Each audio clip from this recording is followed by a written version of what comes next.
Let's talk about OO and its influence on software engineering. Object-oriented design is a pattern of thought that frames problems as the interaction and relationship between objects. Objects are just programming constructs that bundle up related information. While it's tempting to think of OO in the context of programming languages, its influence extends beyond just coding practice. It has reshaped the way we think about problems in software engineering as a whole. The purpose of this presentation is to track its evolution and talk about its influence on the programming landscape in terms of coding and software engineering practices. Let's kick things off with a little history because OO didn't come about overnight. Let's rewind the clocks back to the first programmable computer, Z3. Created by Cronad Zeus, Z3 was a crude device made of thousands of electrical relays, which were switches that can be toggled on and off. Z3 occupied an entire room and required 3 to 5 seconds to carry out a single operation. Now, needless to say, we came a long way since Z3. So with the first programmable computer, what did programming look like in the 1940s? Well, it was much closer to the hardware. Programming involved primarily using assembly language, which looked like pseudo-machine code that identified register updates and memory states using symbols. In the 1950s, we had our first set of general-purpose electronic computers. It was then where John Mackley devised the first high-level programming languages. It revolutionized computing by treating variable updates like mathematical equations, and surprisingly for its time, it included support for libraries and even branching. The programming language was called Shortcode, and it was the proposed language for programming the BINAC, the first commercially available general-purpose computer. Around that same time, IBM created Fortran, which was popular among scientists and engineers because it made it easier to translate formulas into programs so that the computer can compute them efficiently. The trend for these earlier languages seems to be to abstract the fundamental operations of a computer through the use of math. Now we can talk about Algo 60, which is a cornerstone language for all of programming in general. Aptly named Algo 60 after the year it was introduced, it's really hard to imagine what modern programming would look like without it. Algo 60 is regarded as the first structured programming language. Do you know all those ifs, whiles, and fors that you've been writing up until now? That was the language. It introduced block statements, recursive functions, scope, and a big one for OO, data structures. Furthermore, with the introduction of procedures and subroutines, programmers quickly saw the value of encapsulating behavior that would later define OO. You could say it's the first of the old programming languages that starts to look recognizable. I want you to pause and think here and consider what this code is doing. I'll give you 10 seconds.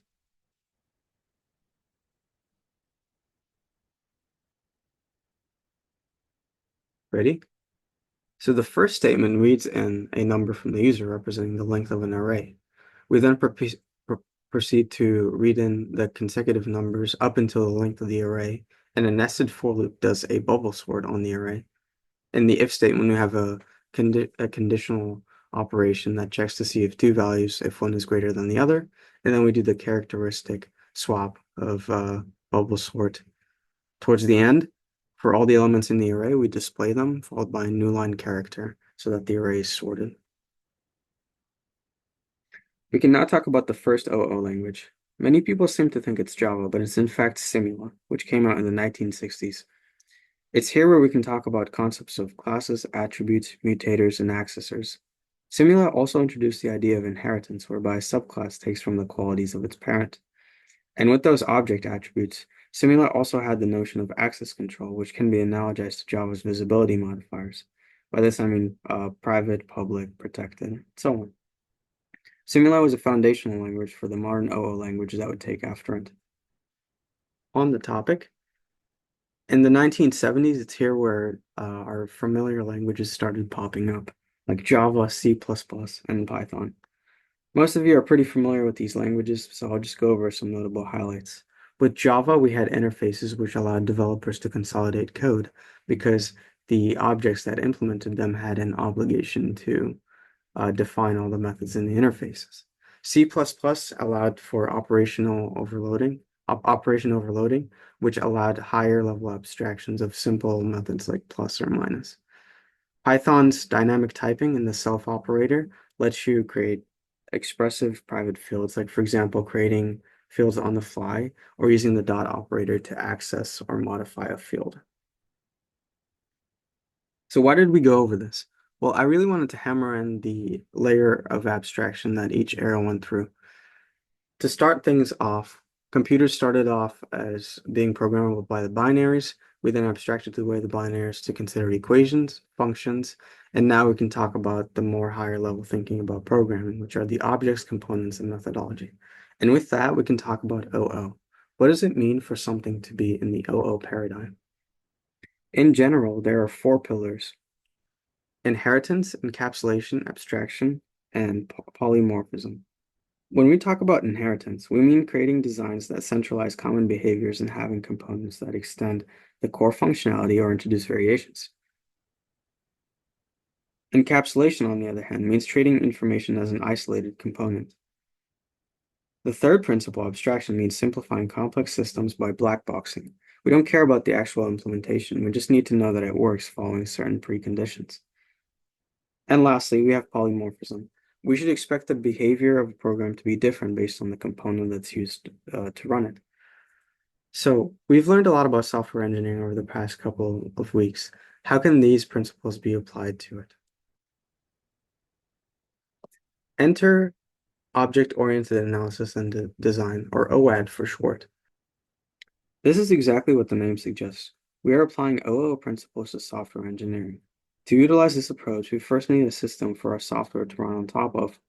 Creating the architecture follows the same principles we talked about earlier. The system should be divided into components that are isolated, loosely coupled, and abstracted away using APIs. With the system built, the analysis phase of the analysis and design can start. This is where developers plan the goal of the software.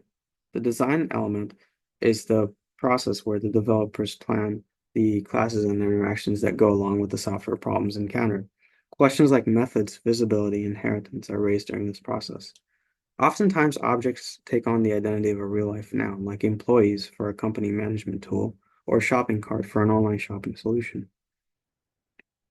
So pause and think. Suppose your stakeholders ask you to integrate AI into your software by creating a simple neural network. And a simple neural network in this case just means a directed graph where each node takes the sum of the nodes that point to it. In this case, the red layer 1 and 2 feed into that each node in the hidden layer. Therefore, each node in the hidden layer has a value of 3. So the final output layer is pointed to by each node in the hidden layer. Each of them has a value of 3. So therefore, the final output is 9. Which one of these is the result of OAD planning? Is it the one on the right or the one on the left? 10 seconds.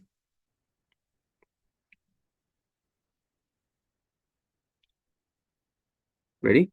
So the solution on the right has classes as first-class citizens. Our basic unit of work is a node, and it has its own value and functions. A network is a graph that organizes the nodes and computes their sum. Contrast this with the solution on the left, which is dominated by functions. This approach is called functional programming, and while it's not wrong, consider the following modification where we instead take the square of each sum. With the functional programming approach, you're kind of stuck with what you have, and there are many bleed over side effects that you have to take care of based on the functions. Because we repeatedly use the functions and pass parameters around, there are many areas that we need to consider when we want to refactor this. By contrast, on the solution on the right, we need to precisely change the method compute sum to take the square of incoming sum and return it. And because of the encapsulated design, we can be assured that the rest of the network will have minimal consequences. So that begs the question. Currently, the most popular framework is Agile. Is OAD Agile? The answer is yes. Let's have a quick recap of the primary goals of an Agile team. An Agile team strives for iterative and incremental development of software. Does OAD fit this? Well, we can divide the task into simple manageable components. The small increments are therefore the components, and the teams have small contributions that fit into the overall project when they're working on them. Agile also strives to involve customer collaboration. The OAD framework creates a modular design for the code base that can easily be adapted to the feedback of your stakeholders. This is also related to another principle of Agile, which is responding to change. Polymorphism lets you do that readily. You establish the core functionality earlier on, and then you extend or modify that behavior as requirements evolve. And finally, another cornerstone of Agile is technical excellence in design. With OAD, You can have a rigid and well-defined interactions among the components, and when refactoring becomes necessary, we can do so with minimal changes to the overall system thanks to the encapsulation principle we applied. OAD also has influence in the microservice architecture that's now become popular. This is system design. We spoke previously about software design, but what happens if you deploy your software application and disaster strikes? The data center that used to house your data is now out of commission. A monolithic system, which has fallen out of favor, would have failures all throughout, but a loosely coupled system would say, hey, this is only the database service and the front end and back end service are still healthy. So if we create a backup or find an alternative to the data center, all hope is not lost and our software can resume running.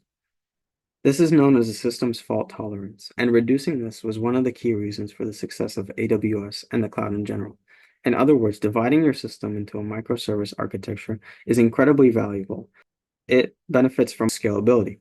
If resources for a particular service are strained, we can just spin up more instances for that service.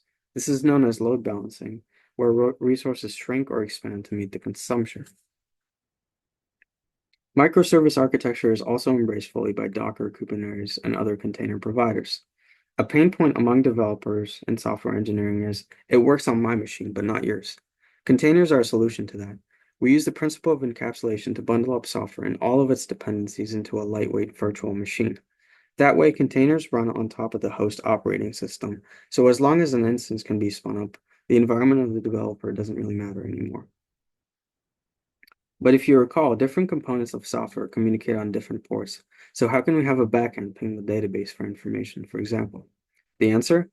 Multiple components, one for each service. Containers are an invaluable asset for software engineers. In fact, Gartner predicts that 90% of companies will end up using them by 2027.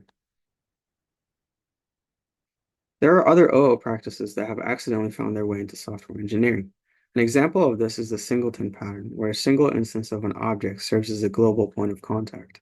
This is used for services with central control, like logging services or database connection hubs. We also have the factory pattern, where initialization of an object is specified by an interface, and it's hidden away from the client.